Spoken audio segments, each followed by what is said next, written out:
किसी को अपने मरे हुए पिताश्री सपने में दर्शन देते हैं तो किसी को अपनी मृत माता के दर्शन होते हैं।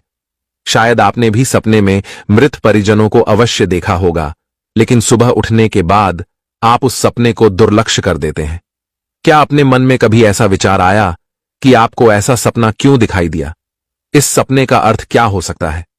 लेकिन दोस्तों, क्या आप जानते हैं, सपने में मरे हुए परिजन दिखाई देने पर हमें महत्वपूर्ण संकेत भी मिलते हैं। सपने में मृत परिजन दिखाई देना कोई आम बात नहीं है। इसके पीछे गहरा रहस्य छिपा हुआ है, जिनका वर्णन हमारे पुराणों में किया गया है। आज हम आपको उन्हीं महत्वपूर्ण संकेतों के विषय में बताने जा रहे हैं, इसीलिए आप इस वीडियो को पूरा जरूर देखिए, क्योंकि आधा अधूरा ज्ञान घातक हो सकता है। आज की इस प्रस्तुति में हम आपको पितृपक्ष में सबसे अधिक सुनी जाने वाली एक ऐसी महान कथा सुनाने जा रहे हैं। इस कथा के माध्यम से आपको समझ में आ जाएगा कि सपने में मरे हुए लोग देखने का क्या अर्थ होता है। अगर सपने में मरे हुए लोग दिखाई देते हैं तो हमें बहुत ही महत्वपूर्ण संकेत मिलते हैं। दोस्तों, कथा को शुरू करने से पहले आप सभी से रिक्वेस्ट है कि आप इस वीडियो को लाइक जरूर करें और कमेंट में जय श्री कृष्ण अवश्य लिखें। तो चलिए आपको सुनाते हैं वह प्राचीन महान कथा। इस कथा को सुनने मात्र से ही पितरों की कृपा प्राप्त होती है। आइए सुनते हैं वह कथा। दोस्तों, एक बार देवर्षि नारद यमराज से मिलने के लिए यमलोक जाते हैं। यमराज देवर्षि नारद का बड़े प्रेम से आदर एवं सत्कार करते हैं और उन्हें प्रणाम करते हुए पूछने लगते हैं, हे देवर्षि, यमपुरी में आपका स्वागत है।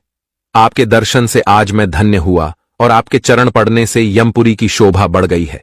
इस प्रकार से यमराज के द्वारा स्वागत किए जाने पर देवर्षि नारद प्रसन्न होते हैं और यमराज को भी प्रणाम करते हैं और कहते हैं, हे मृत्यु के देवता यमराज, आपको भी मेरा प्रणाम है।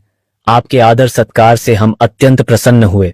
फिर यमराज नारद जी से कहते हैं, हे देवर्षि, आज आपका यमलोक में आने का क्या प्रयोजन है? अवश्य ही कोई महत्वपूर्ण कार्य अथवा कोई महत्वपूर्ण समाचार लेकर आप आए होंगे, या फिर हमसे कोई भूल तो नहीं हुई है? कृपया बताइए, मैं आपकी क्या सेवा कर सकता हूं? तब देवर्षि नारद कहते हैं, हे धर्मराज, आप तो मृत्यु के तथा न्याय के देवता हैं। आप तीनों लोकों के सभी जीवित और मृत प्राणियों का लेखा जोखा रखते हैं। आपको समस्त चराचरों के भूत और भविष्य का भी ज्ञान है। इसीलिए मैं आपके पास कुछ शंका लेकर आया हूं, जिसे दूर करने की कृपा करें। फिर यमराज कहते हैं, हे देवर्षि, आप सत्य कहते हो। हम तीनों लोकों में निवास करने वाले सभी जीवित और मृत प्राणियों का लेखा जोखा अवश्य रखते हैं, किंतु आपके मन की बात जानना हमारे बस का नहीं है। आप तो तीनों लोकों की खबर रखते हैं। आप भगवान विष्णु के सबसे प्रिय भक्त हैं। आप समस्त शास्त्रों का भी ज्ञान रखते हैं, किंतु अगर आप मुझसे कुछ जानना चाहते हैं तो मैं अवश्य ही आपकी सहायता करूंगा। हे देवर्षि, आपकी जो भी शंका और प्रश्न है आप निसंकोच पूछ सकते हैं। मैं अपने सामर्थ्य के अनुसार उनका जवाब देने का प्रयास अवश्य ही करूंगा। देवर्षि नारद कहते हैं, हे यमराज, मैं पृथ्वी लोक का भ्रमण करके आया हूं। मैंने पिशाच, प्रेत, कूष्मांड, वेताल, चुड़ैल, पिशाचिनी आदि प्रकार की कई विचित्र चीजें देखी हैं जो जंगल में निवास करती है। इसके साथ ही मैंने देखा है ये सभी दुष्ट शक्तियां मनुष्यों को परेशान करती है, उन्हें दुख देती है। इसका क्या कारण है? ये सभी बुरी शक्तियां मनुष्यों को क्यों परेशान करती हैं? तथा मेरे मन में अन्य एक प्रश्न है कि मनुष्य कई बार सपने में अपने पूर्वजों को देखता है, तो इसका क्या अर्थ होता है? सपने में मरे हुए लोग दिखाई देने का क्या मतलब है? इससे मनुष्य को कौन से संकेत मिलते हैं? मैं समस्त मनुष्य जाति के कल्याण के लिए इन प्रश्नों के उत्तर जानने के लिए ही आपके पास आया हूं। नारद जी के प्रश्न सुनकर यमराज कहते हैं, हे देवर्षि, आपने समस्त मानव जाति के कल्याण के लिए उचित ही प्रश्न किए हैं।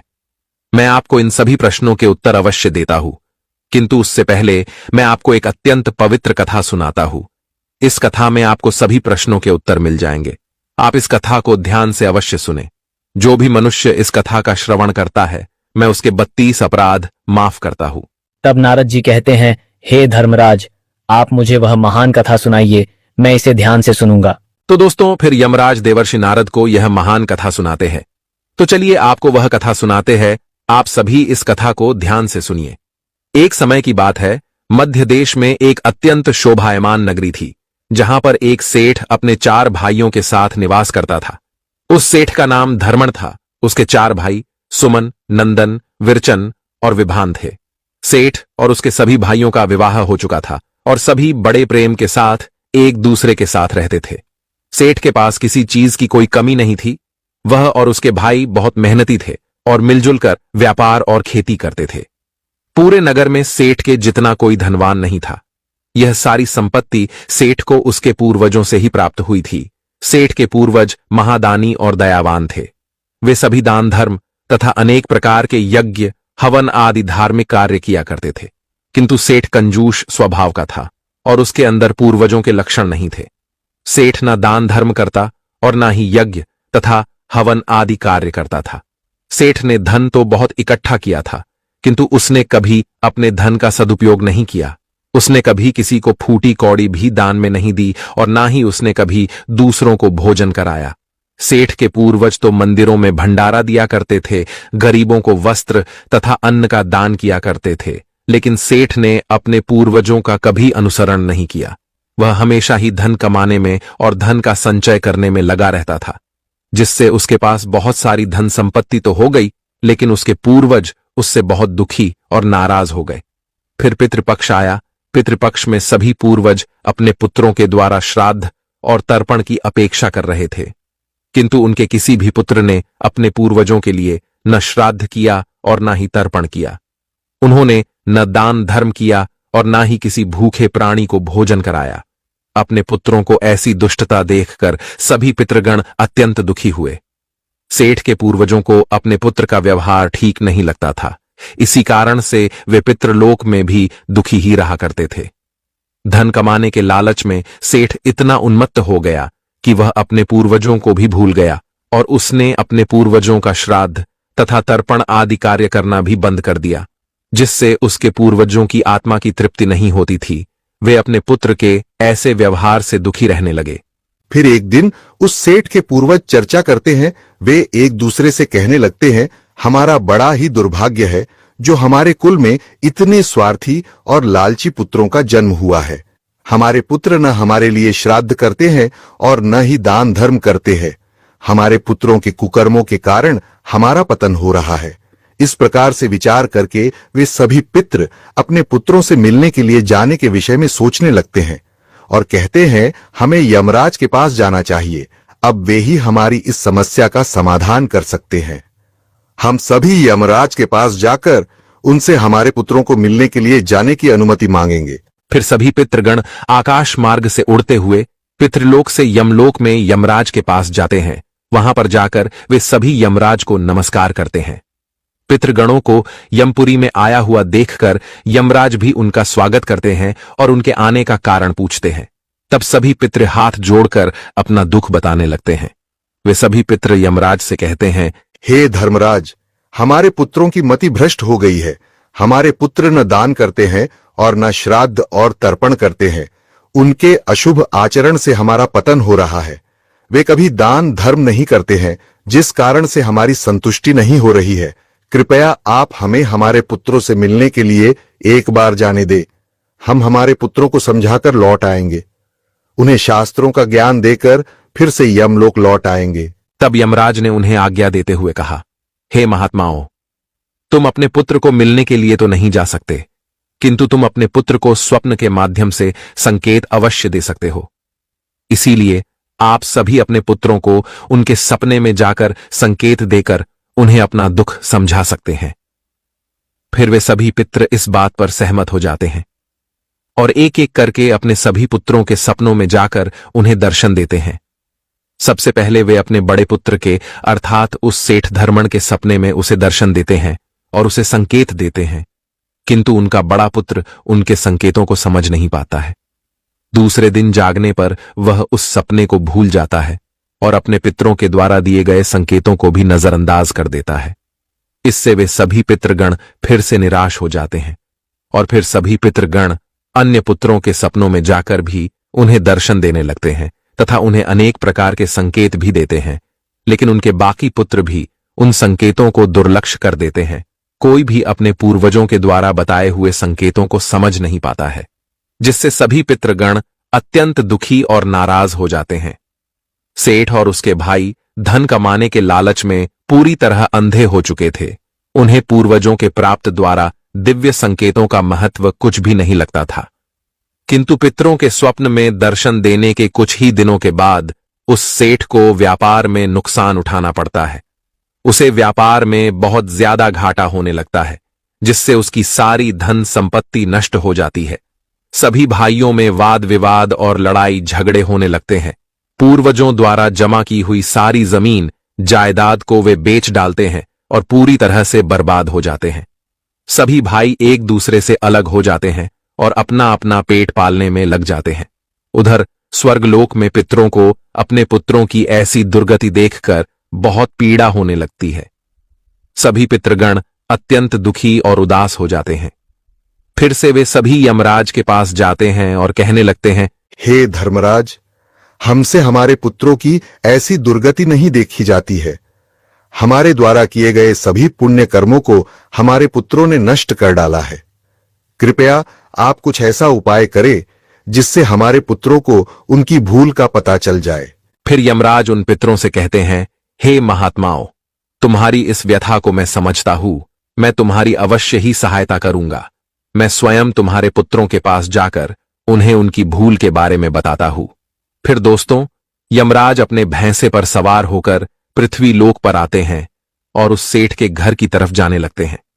जब यमराज सेठ के घर के समीप पहुंच जाते हैं, तभी वे एक साधु का रूप धारण कर लेते हैं। सबसे पहले वे उस सेठ के घर पर जाते हैं तो वह सेठ अत्यंत बीमार पड़ा हुआ होता है। द्वार पर जाकर यमराज कहने लगते हैं, भिक्षाम देही, भिक्षाम देही, क्या घर में कोई है? हे माई, तुम्हारे द्वार पर एक साधु आया है जो बड़े दूर से यात्रा करके आया है। कोई हो तो भिक्षा दो। भिक्षाम देही, भिक्षाम देही, अम देही। द्वार पर आए साधु को देखकर उस सेठ की पत्नी सुनंदा उनका स्वागत करती है और कहती है, पधारिए हे साधु महाराज, आपका स्वागत है। कहिए मैं आपकी किस प्रकार से सहायता कर सकती हूँ? वे साधु रूपी यमराज कहते हैं, हे देवी, मैं भूखा हूं और यात्रा पर निकला हूं। यदि दान में कुछ भोजन मिल जाए तो बड़ी कृपा होगी। फिर सेठ की पत्नी कहती है, ठीक है साधु महाराज, आप रुकिए, मैं अभी आपके लिए कुछ भोजन लेकर आती हूँ। सेठ की पत्नी के चेहरे पर दुख के हाव भाव देखकर वे साधु रूपी यमराज कहने लगते हैं, हे पुत्री, तुम्हारे मुखमंडल पर दुख दिखाई पड़ रहा है। अगर कोई गोपनीय बात न हो तो मुझे बताओ, तुम्हारे दुख का क्या कारण है? वह स्त्री कहती है, हे साधु महाराज, आप सत्य कह रहे हैं। पहले हम बहुत धनवान और समृद्ध थे। मेरे पति और उनके भाई सभी साथ साथ रहते थे, किंतु अचानक ही सभी भाइयों में झगड़ा हो गया। अचानक से हमारा सारा व्यापार डूब गया और हम सभी दरिद्री हो गए हैं। यह किस दोष के कारण हुआ है? कृपया आप हमें बताइए। तब साधु कहता है, हे पुत्री, तुम्हारे घर में पितृ दोष है। उसी कारण से तुम्हारे पति की यह दशा हुई है। तुम्हारे पति के कर्मों के कारण उसके पूर्वज रुष्ट हुए हैं। साधु की बात सुनकर वह सेठ वहां पर आता है और साधु से पूछने लगता है, हे साधु महाराज, कृपया मुझे बताइए, मैंने ऐसा कौन सा पाप किया है जो मेरा सब कुछ बर्बाद हो गया? मेरे भाई भी मुझे छोड़कर चले गए और मैं बीमार पड़ गया। तब वह साधु कहते हैं, हे पुत्र, तुमने अपने पूर्वजों को नाराज किया है। तुम्हारे पूर्वजों ने जो संपत्ति और पुण्य अर्जित किया था, उसे तुमने और तुम्हारे भाइयों ने नष्ट कर दिया। इसी कारण से तुम्हारी यह दुर्गति हुई है। तुम लोगों ने अपने पितरों का श्राद्ध नहीं किया, उनका तर्पण नहीं किया। इसी कारण से तुम्हारे सभी पूर्वज तुमसे रुष्ट हो गए हैं। तुम्हारे पूर्वजों ने सपने में आकर तुम्हें कई महत्वपूर्ण संकेत दिए थे, किंतु तुमने उन संकेतों को दुर्लक्ष्य कर दिया और अपने पूर्वजों को अपमानित किया है। यही कारण है कि तुम्हारा सारा वैभव नष्ट हो चुका है। इस प्रकार से उस साधु के द्वारा बताने पर उस सेठ को सब कुछ पता चल जाता है। उसे याद आता है कि उसके सपने में उसके पूर्वजों ने उसे दर्शन दिए थे। वह सेठ उस साधु से कहता है, हे साधु महात्मा, आप सत्य कह रहे हैं। हमारे पूर्वजों ने हमें सपने में दर्शन अवश्य दिए थे, किंतु हम उनके द्वारा दिए गए संकेतों को समझ नहीं पाए। कृपया आप मुझे सपने में पूर्वजों को देखने पर क्या संकेत मिलते हैं, इस बारे में बताइए। फिर वह साधु कहते हैं, हे पुत्र, अब तुम ध्यान से सुनो। मैं तुम्हें सपने में पूर्वज दिखाई देने पर मिलने वाले संकेतों के बारे में बताता हूं। साधु रूपी यमराज कहते हैं, हे पुत्र, यदि पितरों का उद्धार नहीं होता है तो वे प्रेत योनि में ही मृत्यु लोक पर भटक रहे होते हैं। वे भूख प्यास से व्याकुल होकर अपने परिवारजनों के घर में प्रवेश करते हैं। सुनो वत्स, अब मैं तुम्हें उन सभी संकेतों के बारे में बताता हूं जो तुम्हें ध्यान में रखना चाहिए। यमराज ने साधु के वेश में सेठ को बताया, यदि तुम अपने सपने में अपने पूर्वजों को भूख और प्यास से व्याकुल देखते हो तो यह संकेत अत्यंत महत्वपूर्ण है। इसका तात्पर्य यह है कि तुम्हारे पितृ अभी भी प्रेत योनि में भटक रहे हैं। इसका कारण यह है कि उनके लिए उचित रूप से श्राद्ध कर्म और तर्पण नहीं किया गया है। वे अब भी अपने परिवार से आहार और जल की प्रतीक्षा कर रहे हैं। यह स्थिति तब उत्पन्न होती है जब पूर्वजों का तर्पण समय पर नहीं किया जाता या जब श्राद्ध की प्रक्रिया को पूरी श्रद्धा से नहीं निभाया जाता।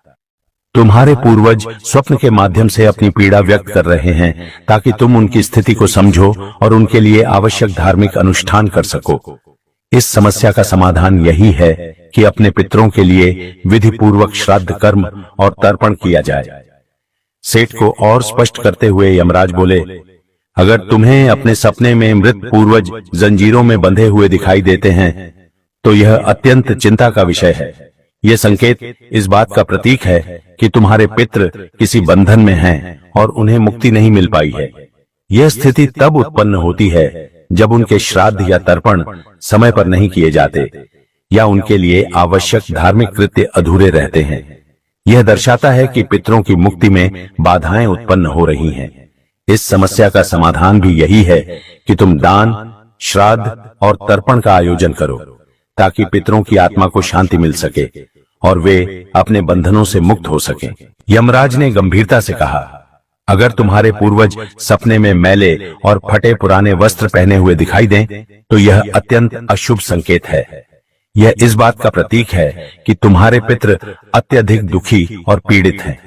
वे प्रेत योनि में भटक रहे हैं और उनकी आत्मा को शांति प्राप्त नहीं हो पा रही है। यह तब होता है जब उनके लिए श्राद्ध कर्म, तर्पण और पिंडदान नहीं किया जाता। इसलिए जब भी इस प्रकार का सपना आए, अपने पूर्वजों की आत्मा की शांति के लिए तुरंत पिंडदान और तर्पण करना अनिवार्य होता है। सेठ से बात करते हुए यमराज ने समझाया, अगर तुम्हारे पूर्वज सपने में तुमसे कुछ मांगते हुए दिखाई दें तो यह इस बात का संकेत है कि उनकी कोई अधूरी इच्छा बाकी रह गई है। उनके जीवन काल की कोई अभिलाषा अधूरी रह गई थी जो उन्हें मुक्ति प्राप्त करने में बाधा डाल रही है। ऐसे सपनों में यह देखना महत्वपूर्ण है कि वे किस प्रकार की वस्तु की मांग कर रहे हैं। तुम्हें उस वस्तु या उसकी समरूप चीज का दान करना चाहिए ताकि उनके अधूरे कार्य पूर्ण हो सकें और उनकी आत्मा को शांति प्राप्त हो सके। जब उनकी इच्छाएं पूरी हो जाती हैं तो वे प्रेत योनि से मुक्ति पा लेते हैं। यमराज ने सेठ की ओर देखते हुए कहा, यदि सपने में तुम्हारे पूर्वज तुम्हारे सिर पर हाथ फेरते हुए दिखाई दें तो यह अत्यंत शुभ संकेत होता है।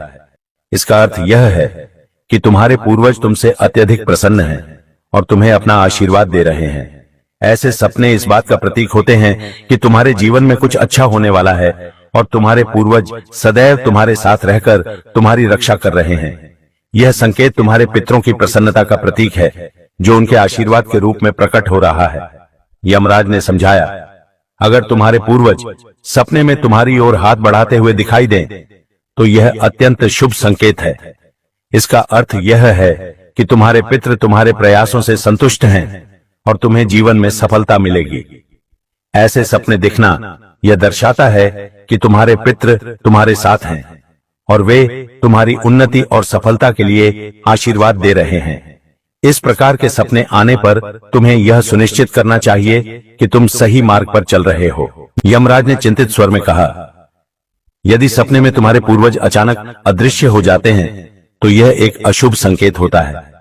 इसका अर्थ है कि तुम्हारे जीवन में कोई संकट आने वाला है और तुम्हें सावधान हो जाना चाहिए। यह सपने इस बात का सूचक है कि निकट भविष्य में कोई बड़ी कठिनाई तुम्हारे सामने आ सकती है। ऐसे सपनों से यह सीख मिलती है कि हमें मानसिक और आध्यात्मिक रूप से किसी भी आने वाले कष्ट के लिए तैयार रहना चाहिए। सेठ को और अधिक गंभीर होते हुए यमराज बोले, अगर सपने में तुम्हारे पूर्वज क्रोधित अवस्था में दिखाई दें, तो यह इस बात का संकेत है कि वे तुमसे नाराज हैं। इसका अर्थ यह है कि तुम कोई ऐसा कार्य कर रहे हो जो उन्हें पसंद नहीं है और वे चाहते हैं कि तुम उस कार्य को बंद कर दो।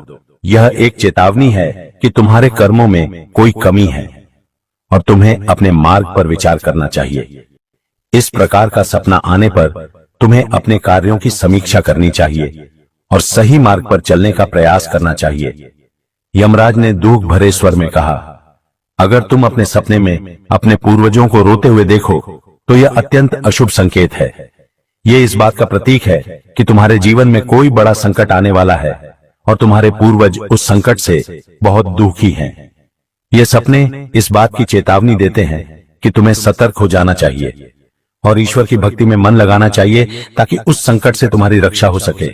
यमराज मुस्कुराते हुए बोले, यदि सपने में तुम्हारे पूर्वज स्वस्थ, प्रसन्न और तेजस्वी दिखाई दें, तो यह अत्यंत शुभ संकेत है। इसका अर्थ है कि तुम्हारे पितरों को मुक्ति मिल चुकी है और वे तुमसे प्रसन्न हैं। ऐसे सपने इस बात का संकेत होते हैं कि तुम्हारे पितृ तुम्हें आशीर्वाद दे रहे हैं और तुम्हारे जीवन में सुख, शांति और समृद्धि आने वाली है। यह संकेत यह दर्शाता है कि तुम सही मार्ग पर हो और तुम्हारे पूर्वज तुम्हारी प्रगति से संतुष्ट हैं। यमराज ने चेतावनी भरे स्वर में कहा, अगर पितृपक्ष के दौरान तुम्हें सपने में घोड़ा, हाथी, बैल या कोई विकृत मनुष्य दिखाई दे, तो यह इस बात का संकेत है कि तुम्हारे पितरों की मुक्ति नहीं हुई है और वे अब भी प्रेत योनि में भटक रहे हैं। यह इस बात का भी संकेत है कि वे तुमसे अत्यंत दुखी हैं। ऐसे संकेत मिलने पर तुम्हें तुरंत पितरों की संतुष्टि के लिए दान और श्राद्ध करना चाहिए ताकि उनकी आत्मा को शांति मिल सके। अंत में यमराज बोले, यदि तुम्हें सपने में कोई जानवर जैसे कुत्ता, बैल, गाय या अन्य पशु मनुष्य की तरह बात करते हुए दिखाई दें, तो यह अत्यंत विचलित करने वाला संकेत है। इसका अर्थ यह है कि तुम्हारे पितरों की आत्मा को शांति नहीं मिल रही है।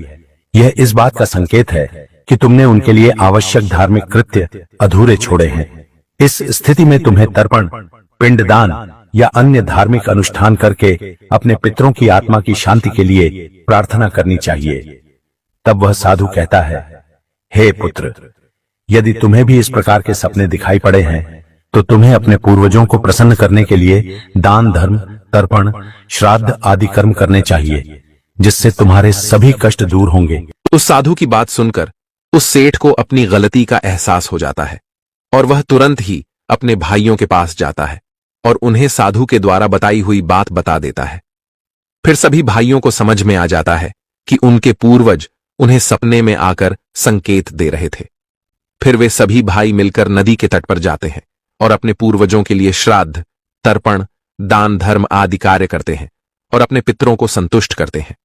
फिर एक दिन उनके पूर्वज उनके सपने में आकर उन्हें दर्शन देते हैं और उन्हें नाना प्रकार के संकेत देते हैं। वे सभी संकेत शुभ होते हैं। अपने पितरों के द्वारा शुभ संकेत प्राप्त होने पर उन सभी भाइयों का जीवन खुशियों से भर जाता है। उनके सभी रोग और दोष समाप्त होते हैं। वे फिर एकजुट होकर रहने लगते हैं और खूब तरक्की करते हैं। यमराज नारद जी से कहते हैं, हे देवर्षि, जब मनुष्य के पूर्वज संतुष्ट हो जाते हैं, तब मनुष्यों को अनेक प्रकार के संकेत प्राप्त होते हैं। अब मैं तुम्हें उन शुभ संकेतों के विषय में बताता हूं। यदि सपने में मृत परिजन सिर पर हाथ फिराते हुए दिखाई देते हैं, इस सपने का अर्थ यह है कि वे बहुत अधिक प्रसन्न हैं। पूर्वज यह संकेत दे रहे हैं कि उस मनुष्य के जीवन में कुछ बहुत ही अच्छा होने वाला है। यदि पूर्वज मनुष्य की ओर हाथ बढ़ाते हुए दिखाई देते हैं, तो पूर्वज यह संकेत दे रहे हैं कि मनुष्य जो भी काम कर रहे हैं उससे वे संतुष्ट हैं और उसे उस कार्य में अवश्य ही सफलता प्राप्त होगी। यदि सपने में पूर्वज स्वस्थ दिखाई देते हैं, उनके मुखमंडल पर तेज दिखाई देता है और उनके वस्त्र चमकीले और सफेद रंग के होते हैं, तो उन पितरों को मुक्ति मिल चुकी है, ऐसा समझना चाहिए। अगर सपने में पूर्वज दूर आकाश में बादलों पर बैठे हुए दिखाई देते हैं, तो यह शुभ संकेत है। मनुष्य के पूर्वज अत्यंत प्रसन्न है और उसे आशीर्वाद दे रहे हैं।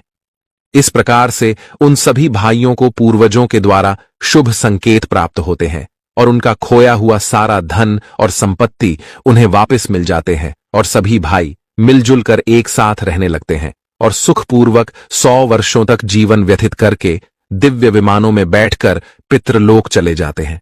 तो दोस्तों, इस प्रकार से यमराज ने देवर्षि नारद को पितरों के द्वारा मिलने वाले संकेत बताए हैं। आपको यह कथा कैसी लगी कमेंट करके जरूर बताएं। जानकारी अच्छी लगी तो वीडियो को लाइक करें और कमेंट में जय श्री कृष्ण जरूर लिखें। अब यहां तक वीडियो देख ली है तो फिर वीडियो को लाइक और शेयर करना बिल्कुल भी मत भूलना। धन्यवाद।